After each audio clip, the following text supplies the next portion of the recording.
coming to you from the Spit Studios in Vancouver, British Columbia, Canada. This is the Spit Sports Show. I cannot believe the Canucks actually pulled it off. They have acquired Elias Lindholm, however you want to pronounce the name, from the Calgary Flames for a bunch of prospects, picks, and the schematics of the trade I'm going to get into later.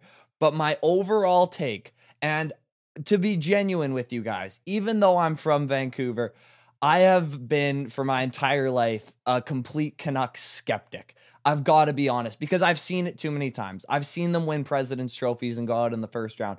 They're not quite the Toronto Maple Leafs or the Dallas Cowboys in terms of I believe what can go wrong will go wrong, but they're on just the rung under that. You know what I mean? It always feels like no matter how good it's going, no matter how much they're vibing, there's always going to be something to just flip the light switch back off and just send them into a complete catastrophe, because I've seen it for so long. I live here. I feel it.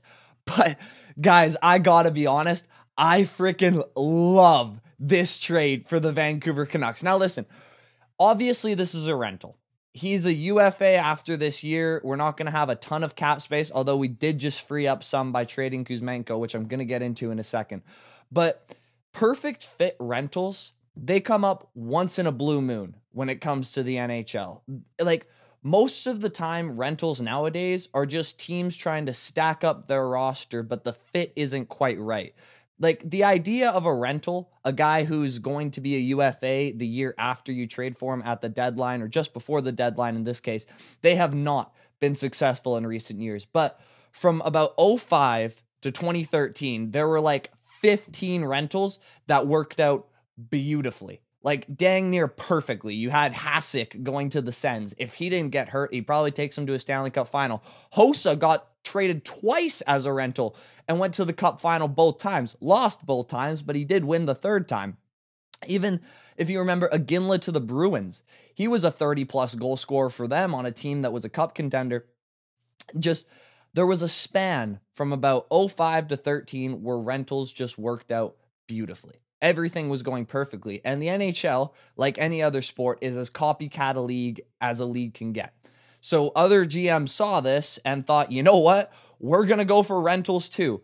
But they saw it as, if we're in position to win a cup, let's go all in. Let's get superstars, regardless of how they fit into a roster.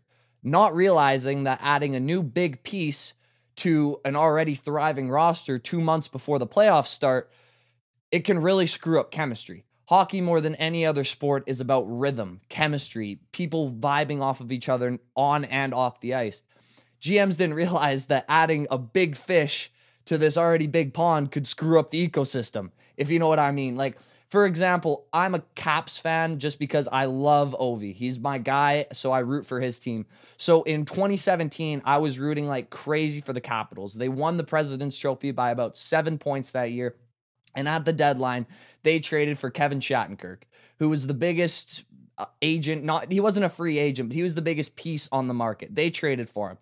In no way was this a perfect fit at all. They already had John Carlson, Matt Niskanen on the blue line, Dmitry Orlov.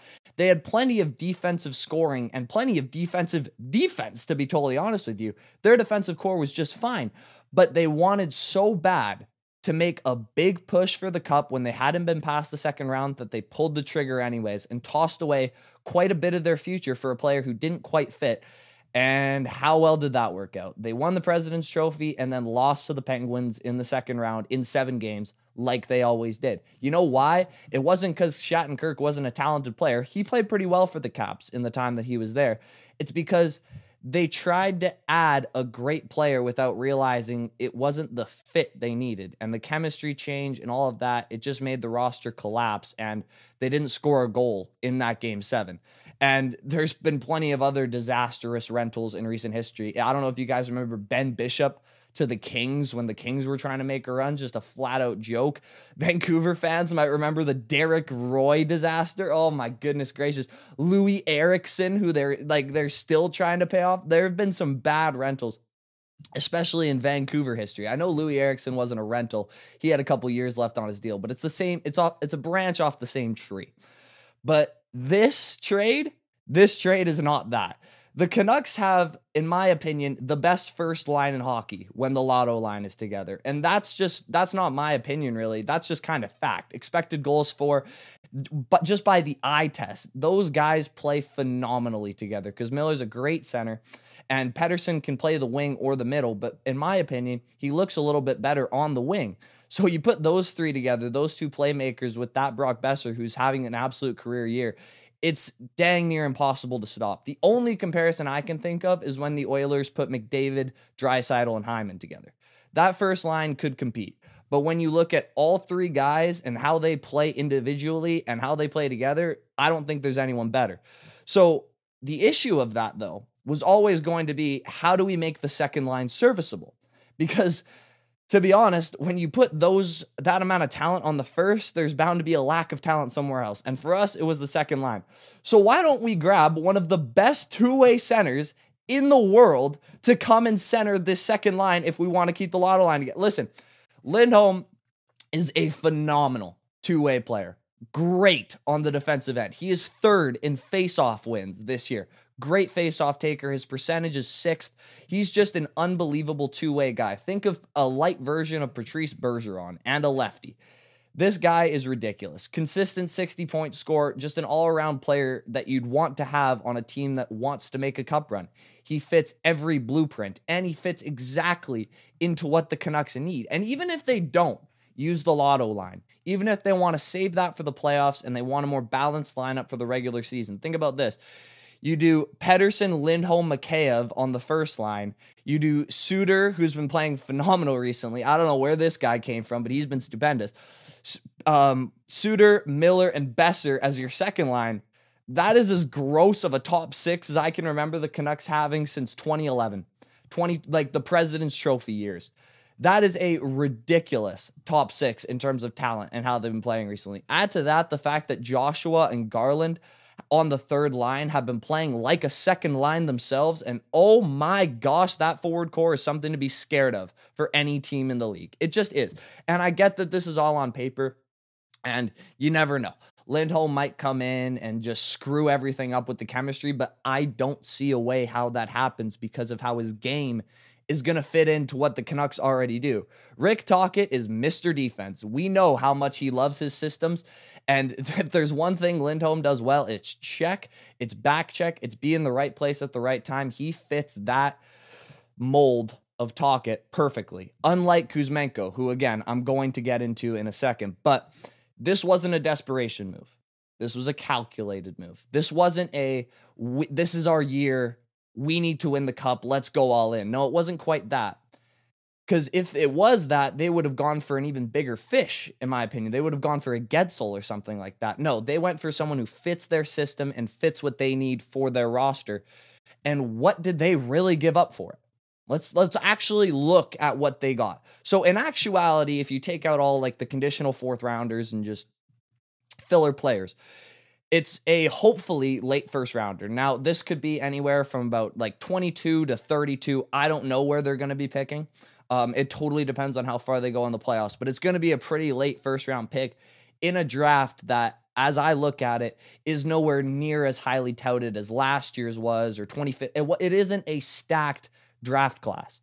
And that's not just my opinion. Bob McKenzie has talked about it. A bunch of guys who do that draft stuff for a living have said, bit of a weaker draft. So that 1st round pick, it's a 1st round pick, but it's more like an early 2nd round pick, if that makes sense. Hopefully, if this trade works out, they go far.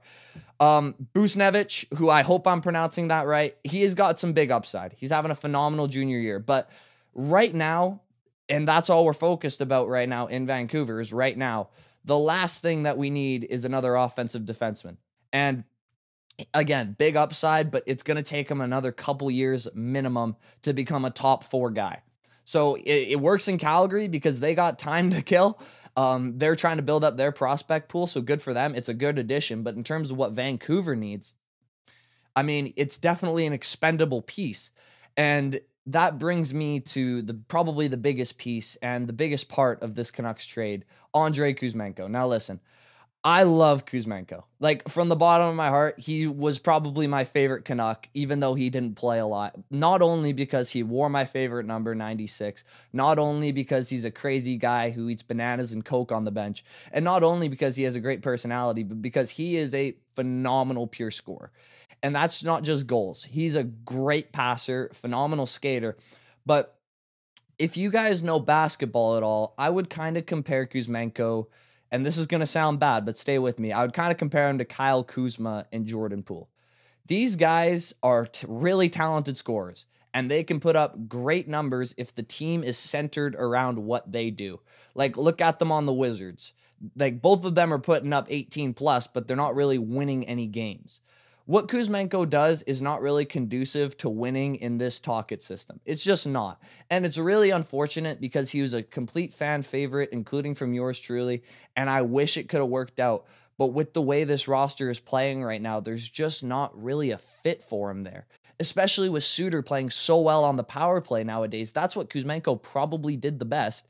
And he's been replaced because he's not a great two-way player. He doesn't really want to do all the checking and system stuff that Tocchet's making the team buy into.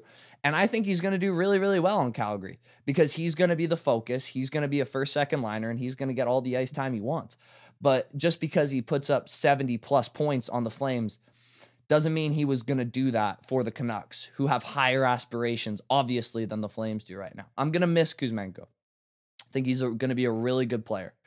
But is he a winning player? I have my doubts. I really, really do. So overall, I'm ecstatic about this trade. I think the Nucks have the best chance they have of winning the Cup in years. I'm just honestly praying at this point that they don't win the President's Trophy, because it seems like whoever does that collapses in the offs, and it would be the most Vancouver thing of Vancouver things if they win the President's Trophy this year and then lose in the first round. So go Winnipeg. I hope you pass us in the standings, but with Lindholm coming, this is the best roster that they've had since that 2012-13 season at the minimum. Thank you all so much for watching. I want to know, what do you guys think about the trade? Who do you guys think got the better end of the stick? I love it for Vancouver's side, but Calgary fans, tell me what you think. The support on the show, again, has been unbelievable recently. I think we just hit 125 subscribers. First video ever to hit 2,500 views. Like, what? That's just, it's crazy to think about. It really is. So, and that obviously couldn't be possible without all of you guys. Leave a comment below. Let me know what you think. And I will see you in the next one.